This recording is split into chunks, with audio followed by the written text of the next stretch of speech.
Welcome back. Thank you, thank you. Don't know why I'm talking posh, it must be you. The rather accent. Now, my next guest is an award-winning comedian who's one of the team captains on 8 out of 10 Cats. And he's currently on our screens every Sunday night hosting the new hit show, TV Heaven, Telly Hell. Will you please welcome Mr. Sean Locke?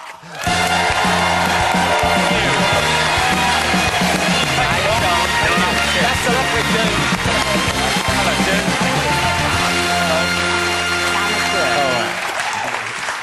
Best of luck, Sean, with June. I'm looking forward to it. Do you know what's lovely, Sean? To see somebody wearing glasses on the telly. Because I thought I was the only one. Yeah, everyone's having operations now, aren't they? In their I don't trust it. No. I don't care what the adverts say. Yeah.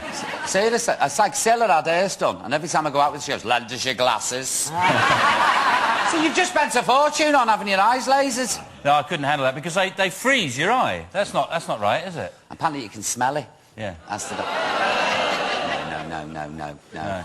And I think glasses, you know, there's an accessory. Yeah. They add something to my face, anyway, yeah. What were you going to say, June? I wanted to know if the arms spread. Well, my head doesn't get any bigger. Oh, way up, Sean, let's listen. Right. I say, you can't see it. But they're all right. But when I wear them, because I've got, believe it or not, quite wide cheekbones, then they go out, then they're always falling down my nose. Now, right. Do you have that trouble? No, because I've got big ears. And they stay on. You've obviously got quite petite ears. No, I haven't. Gentle, I did, but they grow. Impish they ears. grow. As you get older, you look like Dr. Spock. Shall I go, Sean? Now, TV Heaven and TV Hell, Telly Hell. Yes. Now, that relives some of the golden moments of telly, doesn't it? Yes, yeah. So we have a guest on every week and they talk about what they love and hate on television. Well, I've been watching it, and there's some shows that I haven't seen for years on it. Yeah. And like Alan Davis, I've got a story to tell you here now. His was the Comedy Awards, wasn't he? Yes, yeah. Probably the most embarrassing thing anyone ever happened to anybody. When he told me the story, I just thought, in front of comedians as well, he's the only one who turned up in fancy dress. I was there. Yeah. Nobody else bothered. He turned up as a matador. I know, yeah. I've got even more, which he didn't say on the show. Right. I'd gone upstairs afterwards with Gail Tuesday, Brenda Gilhooly, who played Gail Tuesday, and Addison Cresswell. You know Addison Cresswell? He's a manager, touch like that, bit like that. Yeah. He came and he said, your manager's downstairs having a barney with Alan Davis. And it's true, this is Murphy, my late manager. Somebody'd thrown a ping-pong ball at Alan, and he went mad and he thought it was Brendan. And next thing, then on the floor, bang, bang, bang, bang. Right. It's a shame. Yeah. Well, he was dressed as a matador. They're up for a fight, aren't they? He was the only one. I know. And his girlfriend has gone as Carmen Miranda with fruit on her head. Yeah, no, we've got Bill on the show this week, and his choices are things like he hates those shows. You know, they should send a celebrity to go near some animals. Yeah. You know, Alistair McGowan, they sent him to Africa to be with rhinos, and he obviously hates rhinos, and he's terrified of them. So one of those sort of pointless things. Well, why don't you get somebody who likes rhinos? Yeah. Why didn't they get somebody who'd go in with the rhinos? Yeah. He won't go near them. He won't even park in a car. He wants the cars to keep moving. So he's chosen differently, and he hates the proms. And the thing he really hated was when Brian May played on top of Buckingham Palace. Oh, for God's sake. Yeah. He hated it because he felt like it was the death of rock and roll, really. Then, he'd gone establishments. He'd gone establishment. But Nick Hancock's a really strange one. I didn't know. He loves Neighbours. He's never missed an episode of Neighbours in his life. Yeah. Never missed one episode. Of Neighbours? Yeah. Are you more of a home and away man? Neither. Do you know why, Sean?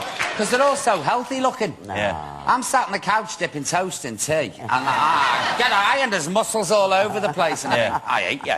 And nothing bad ever happens. No, nothing. The worst is you have an accident with a leaf blower or something, and that's... It's true, though. Nothing bad ever happens in there. Have we got a clip here to TV Heaven, Telly Hell? What would be your TV Heaven? TV Heaven... I think what I really like on television is game shows. You don't see many of them these days. My favourite was Catchphrase. I used to love Catchphrase. I like Catchphrase, yeah. And what I used to like about it was Roy Walker. He was so kind to the contestants because they'd come up with ridiculous answers. Like, the caption would come up, and there'd be a bush and a bird, and two birds in the bush and one in the hand, and someone would go, birdie hand bush. And he wouldn't take the mickey out of them. He'd go, good answer. It's not right.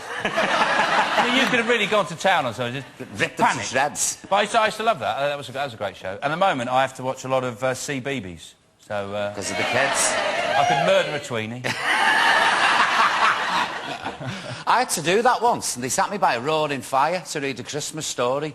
They kept saying, you're sweating. I'm not surprised. I've got 9 logs. I feel like Joan of Arc here. And now, children, for the Christmas. What's your idea of Telly Hell? Don't tell me you're on it now. No, this is a sandwich between me and June. No, this is more like a sort of strange dream. This is. I tell you what I do. I heard those shows like those Sunday night shows. Like I don't like Heartbeat. You know those ones where it's just the countryside and no plot. Yeah. So it's the 1960s and someone's nicked a cake and that's it. And then it's just loads of shots of sheep. They should just put a camera on a sheep in a field and leave that on for an hour. But they never show what went on in the 60s. It's all like, it's like Trumpton, isn't it? It's all lovely and... Yeah, yeah. Well, I mean, the 60s, well, they make it the 60s feel like a wonderful time. It wouldn't be very good if you were Irish, black, gay... Exactly. Hungry. Yeah, I know, you'd have it. Yeah. This is it. I mean, it was quite a rough time, but they pretend everything was lovely and rosy. And the other one is... It was lovely, and the 50s were even better. Really? Yeah. You could walk around London and you weren't frightened, and it was wonderful. Yeah, but this is That's Yorkshire. because I was young. What were you doing walking around the West End of London at night, June, in the 50s? Well, I'd have been out, wouldn't I? With the handbag swinging. Hello, sailor. Sean, how did you get into stand-up? I went to a few clubs and I saw some people doing it and I thought I'm a mouthy, arrogant, so-and-so, so I thought I'll have a go at it. And it just sort of, luck, really, just being around at that time. It was in the sort of late 80s when I started doing it. And just being a cocky. Did you like doing the comedy clubs? Yeah, well, for a while.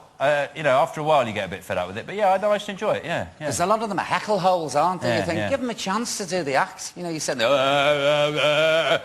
I wanted to get up and go, shut up. Yeah, late shows at the Comedy Store used to be quite tough. And, Yeah. I mean, you've did the circuit for years. Yeah. I'm hard as nails, so I used to just look at them. How do you deal with hecklers? Well, the best thing to do is to always remember the fact that, A, you're supposed to be a comedian and you're not drunk. Yeah. And they're drunk, and also you've got a microphone and a sound system. Usually you should win. Yeah. You know, on that basis. Occasionally you lose, but everyone forgets about that. And also, if it doesn't work, you can pull the mic lead and get one of the speakers to fly over and land on them. I found that particularly effective at 1 o'clock in the morning at the Vauxhall Tavern. Shut it, bang. And you were a goat herder as well, weren't you? I was a shepherd for a while, yes. Now that I'm jealous of. Yeah. Well, That's why I fed up with those sheep, too, isn't it?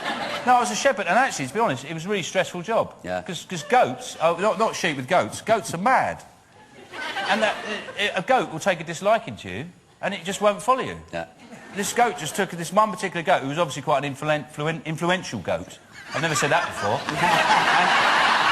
And he was like the sort of Fonz of the goat herd, and he would just wander off, go off in a different direction, they'd all follow him. So it was quite... At the end of the day, my nerves were in pieces. It was terrible stuff. I did it for about 6 months, and in the end, I just thought, I can't do this anymore. It'd been easier to get a job in the city doing stockbroking or something. That'd have been less stressful. Did you sit in the hill with the panpipes and cut-off shorts? Because I've got no talent. I can't play anything. But I used to fall asleep in the afternoon. They used to give me a bottle of wine to go out into... I used to have to go in the woods in France with these 26 goats. And they used to give me a bottle of wine, some bread and cheese. It sounds really idyllic. Yeah. It sent me mad. I fell asleep one day, and I woke up, all the goats were gone, and I didn't get back till 10 o'clock that night. And I had bruises all over me with the goats. They kept going, you're useless, are you? You're not a professional.